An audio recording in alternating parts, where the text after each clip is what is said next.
Se vocês se interessam por histórias com final feliz, é melhor ler algum outro livro.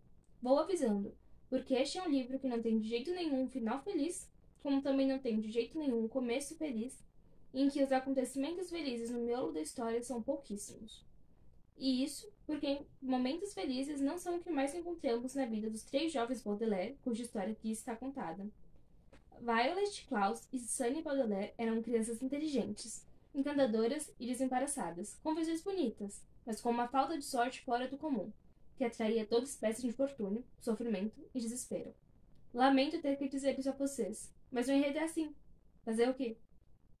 E assim começa o primeiro livro de Desventuras em Série, uma saga de 13 livros, com alguns outros livros soltos, mas esses 13 conseguem englobar todo o arco principal, que trata sobre a vida desses 3 irmãos Baudelaire, que estão lidando com os diversos infortúnios que começam com a notícia de que seus pais morreram num incêndio que destruiu toda a sua casa. Esse livro, Mau Começo, escrito pelo Lemony Snicket, não é realmente escrito pelo Lemony Snicket. Talvez você tenha percebido pela narração que o narrador está falando com o leitor. E isso porque o Daniel Handler, o homem que realmente escreveu esse livro, que é quem dá as entrevistas, que é quem aparece em fotos, entrou na persona de Lemony Snicket, uma espécie de detetive que está obcecado em conseguir registrar o passo das crianças ao mesmo tempo que encontrá-las, e que conta pra gente toda a história porque ele não quer que as pessoas se esqueçam do que aconteceu com os jovens Baudelaire. Lemony é um narrador com muita personalidade. Ele ama usar palavras super complicadas para escrever situações cômicas. Ele também adora usar metáforas, ele brinca muito com a língua. Eu vou falar a língua portuguesa, mas ele foi escrito no inglês americano. E ele simplesmente usa de toda forma de metalinguagem para conversar com a gente durante esse livro.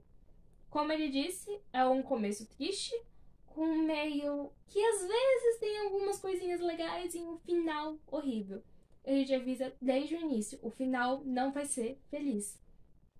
Mas ele consegue transformar todos esses problemas que essas crianças passam, crianças mesmo, a mais velha tem 12 anos, em situações que são muito risíveis.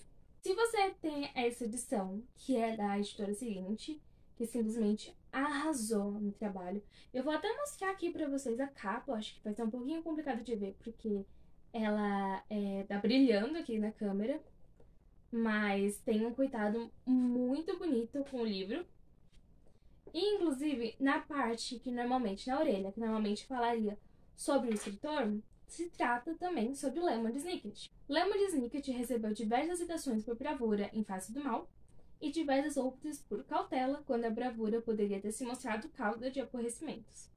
Foi visto pela última vez por testemunhas pouco confiáveis e ou de natureza particularmente suspeita. Usa o tempo livre para esconder todos os vestígios de suas ações. O Daniel, ele brinca muito com o Lemony Snicket, com a forma como ele narra, com a forma como ele conversa com a gente, porque realmente em muitos momentos parece uma conversa, com a forma como ele subverte a história, até mesmo a contracapa, onde normalmente teria uma sinopse do livro um pouco mais convencional, é uma carta do Lemony Snicket para o seu editor, a pessoa que ele tá mandando esse livro que a gente já leu, e conta um pouquinho sobre o que vai acontecer no próximo livro. Na última página de todo o livro, ele escreve uma carta para o editor, em que ele vai contar um pouquinho sobre o que vai acontecer no futuro com os Baudelaire. E na contracapa, onde normalmente teria uma sinopse um pouco mais convencional, também é uma carta, só que dessa vez ao leitor, em que ele explica a história. E uma das coisas mais marcantes da forma como o Lemony escreve é que ele tá o tempo todo te pedindo para você não ler. Ele aproveita cada situação para falar: olha, essa história não é boa, não tem um final feliz, você vai chorar, você vai sofrer, você já sabe que nada de bom vai acontecer, então por que você não fecha o livro agora E não passa por toda a frustração, por toda a raiva, por todo o choro. Só fecha e imagina o final que você quer. E justamente por falar pra gente fechar o livro é que a gente continua e continua com muito gosto e sem se decepcionar, porque a narrativa, a história, o enredo, os personagens, tudo te pede pra pegar esse livro e ler até você acabar com ele. Ele tem poucas palavras por página, ele tem essa diagramação bem pequenininha. Mas agora, falando sobre o que realmente acontece na história, nós conhecemos a Violet, o Klaus e a Sunny Baudelaire quando eles estão numa praia. Tá frio, eles estão só brincando, se divertindo. A Violet é uma inventora, o Klaus é um pesquisador e a Sunny é uma bebê que ama morder tudo. E eles estão tendo esse momento de diversão até que o Sr. Paul, um amigo da família e agente do banco, os encontra e dá a fatídica notícia de que seus pais morreram num incêndio que destruiu toda a casa. A partir desse momento, eles passam a viver com o Sr. Paul, que não é nada fácil, quando o testamento é lido e se confere legalmente com quem as 3 crianças vão poder viver. E a gente já entende bem cedo que o livro vai falar muito sobre como os adultos negligenciam as crianças. Por um exemplo, os pais incríveis dos Baudelaire, que eles passam todos os livros falando sobre quanto amam eles, sobre como eles são bons, como eles são sinceros e honestos.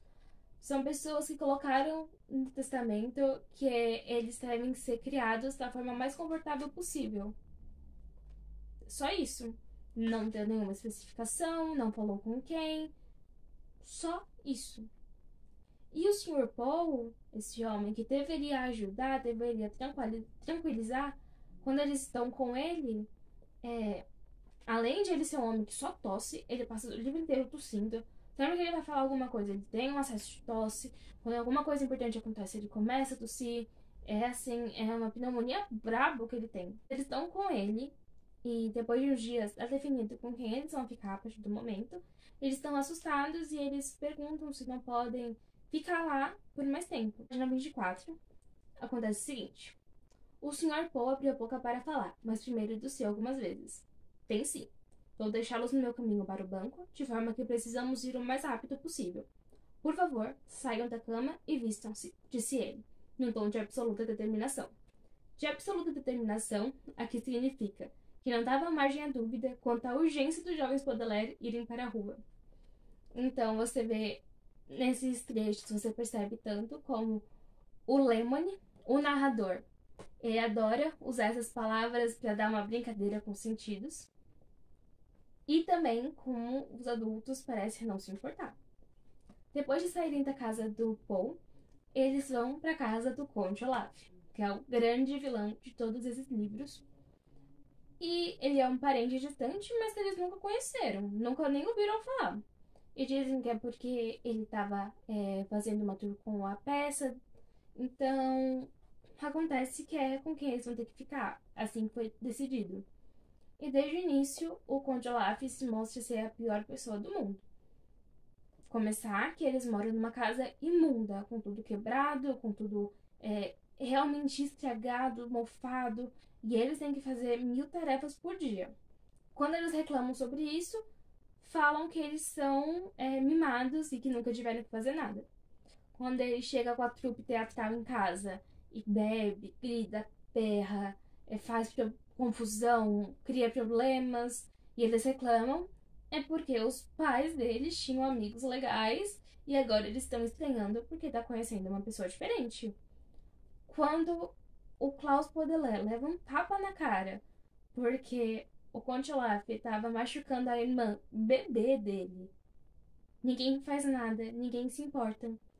Quando os planos do Conde Olaf, que sim, são para conseguir herdar a fortuna dos jovens Baudelaire, se mostram cada vez mais violentos e agressivos, ninguém faz nada.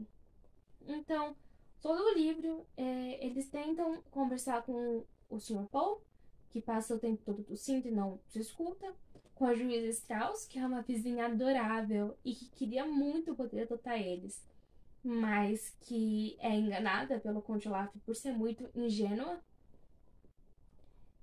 E assim vai, eles acabam tendo que lidar com isso. Em um certo momento, coisas vão acontecer e eles vão conseguir se livrar do Conde Olaf. Só que aí tem mais 12 livros nessa saga por algum motivo. Ele é o grande vilão da vida deles. Ele é um homem desprezível. Ele é um dos piores vilões, e isso é um grande elogio, que você vai encontrar no livro.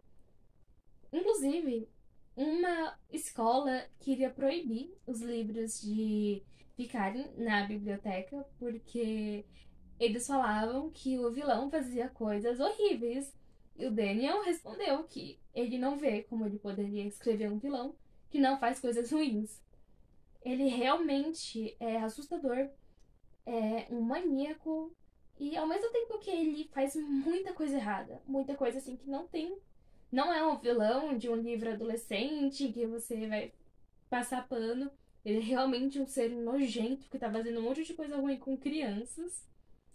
Ele vai ser muito carismático. Ele é muito engraçado, ele tem muitos trejeitos, a forma como ele aparece, como ele ama se disfarçar. Uma vibe meio Scooby-Doo, em que os Baudelaire passam a série inteira tentando provar que ele tá disfarçado e ninguém acredita até o grande momento da revelação, em que tudo escala pelos dedos deles. O Conde Olaf, ele ganha a sua atenção, ele ganha um espaço também no seu coração, porque para um personagem de livro, o único erro é ser entediante. Enquanto a gente acompanha todos os percalços dessa estadia dos jovens Baudelaire com o Conde Olaf, até eles conseguirem escapar dele, a gente também acompanha a narração do Lemon Snicket. E nessa narração, ele coloca a sua história. Um dos maiores exemplos é como a dedicatória dos livros não são feitas pelo Daniel Handler para alguém da vida dele, mas sim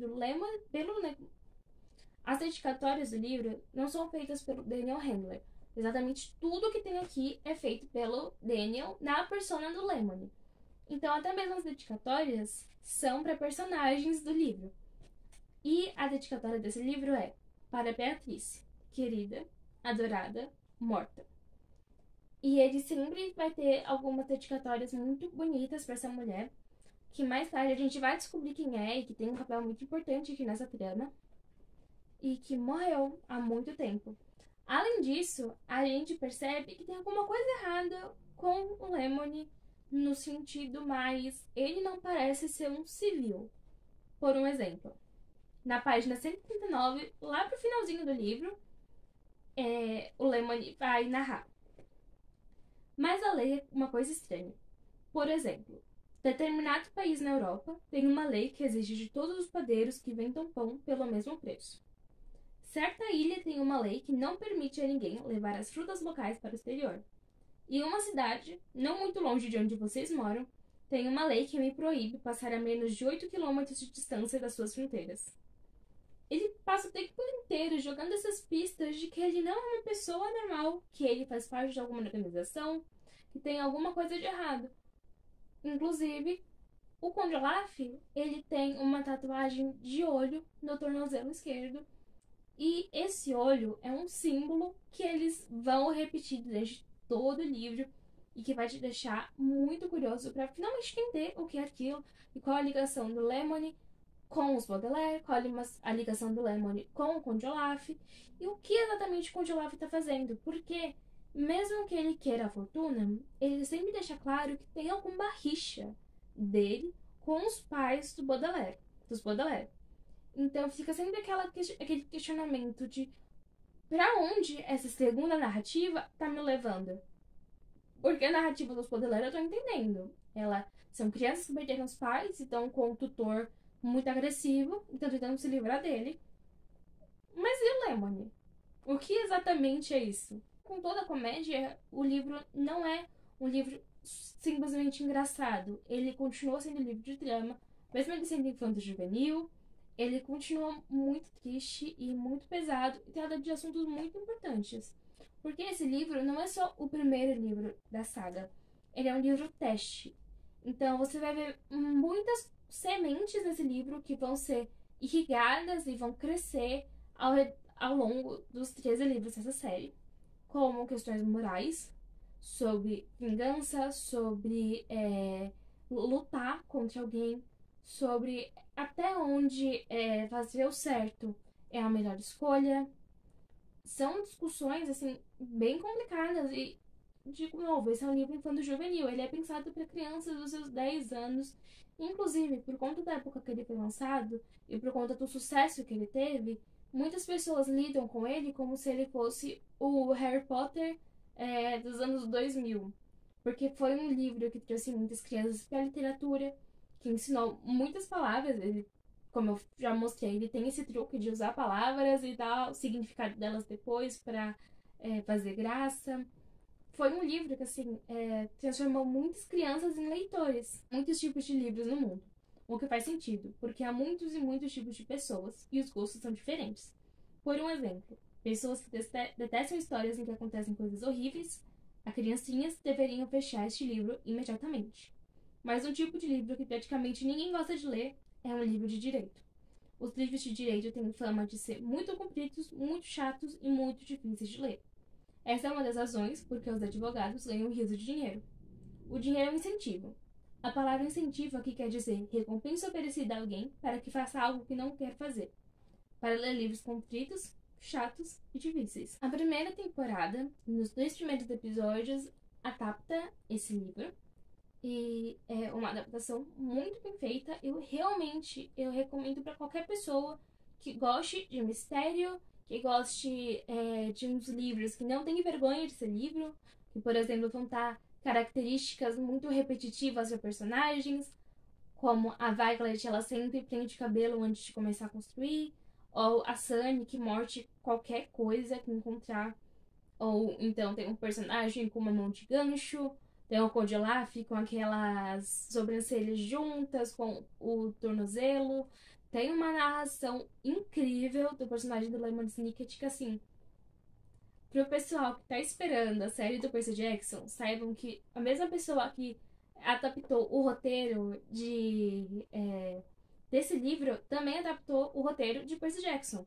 E como o Percy Jackson tem essa questão da narração muito forte também, até os títulos dos capítulos são muito focados nessa ideia de dar aquele pequeno spoiler, de fazer uma graça. Fiquem tranquilos, porque ele fez um trabalho muito, muito bom adaptando esse livro. Tem toda uma questão de, agora, diferente do primeiro filme, na série eles têm tempo para poder falar da história. Se não me engano, os episódios costumam ter em torno de 50 minutos, 55 minutos. Tirando o último, que é um pouco mais longo, porque é o capítulo que fecha a série. Então, eles adaptam muito bem. Eles têm mudanças no enredo, mas que, sim, só somam ao texto.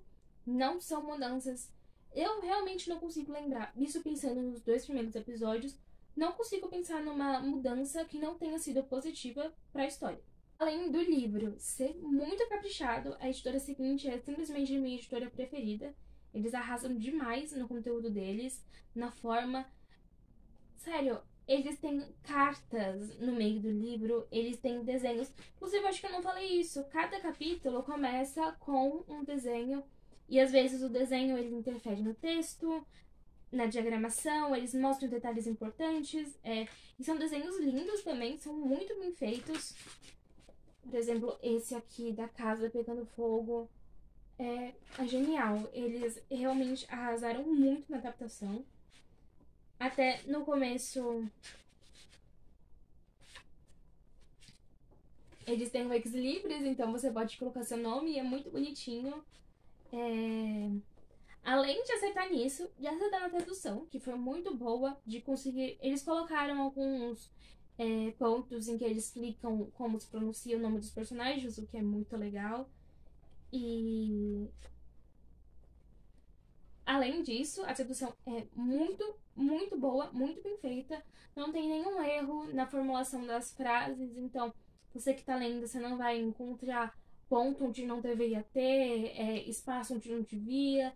Realmente tem um cuidado muito grande. Só que além disso, tem um cuidado estético. Por exemplo, aqui a capa, que de novo eu acho que vai ser um pouquinho complicado de ver. Ela é muito bem feita. tem os desenhos, mas o que brilha no trabalho da seguinte é o cuidado com o box. Inclusive, ele é bem pesadinho, porque são 3 livros, mas olha essa capa. Olha que lindo. Então, todos os detalhes que tem nessa capa são referências ao que acontece no livro. Aqui, como tem imagens do Conde Olaf durante toda a margem do box. E aqui estão os livros. Eles vão aumentando de tamanho conforme você vai aproveitando na leitura. E eles funcionam... O box é muito bom. Só tem um problema que o livro... Você não consegue colocar todos os livros dentro depois, porque você vai acabar quebrando a coluna aqui do livro. Então ele vai ficar um pouquinho maior e você não vai conseguir encaixar todos. Mas, sinceramente, é um trabalho tão bonito que isso nem me incomoda. Eu sempre deixo um livro em cima e acabou. Pra mim não tem problema. Eu já li todos os livros, eu já sei todo o final da saga, então eu tô muito animado com esse meu projetinho pra trazer Desventuras em Série pro canal. No mais, eu só posso dizer que, realmente, esse é um livro que eu recomendo pra qualquer pessoa. Se você gosta de mistério, se você gosta de metalinguagem, se você assistiu Community e gostou de Community, você provavelmente vai gostar desse livro. Se você gosta de narrações diferentes, de personagens muito carismáticos, de segredos, de organizações secretas, você vai adorar. E se você quer um drama ou uma comédia, vai nesse que você vai estar muito bem. Você pode comprar todo o box, ou você pode comprar os livros separados, não importa, é a sua escolha. Mas, mesmo separados, eles são lindos e eles combinam. As capas vão evoluindo de cores. Eu só posso dizer que é uma grande recomendação. E eu espero que você leia e que você goste. Quando você assistir esse vídeo, já vai ter post no perfil literário lá no Instagram. E também já vai ter uma resenha no blog. Então, se você quiser acessar, os links vão estar aqui na descrição. Se você gostou do vídeo, por favor, clica no joinha do conteúdo. Dê uma chance para outros vídeos, talvez você também goste. Até aí. Então, até já. Obrigada por me acompanhar até aqui. A gente pode continuar essa discussão nos comentários, com suas opiniões. E é isso. Até o próximo vídeo. Obrigada pela atenção. Tchau!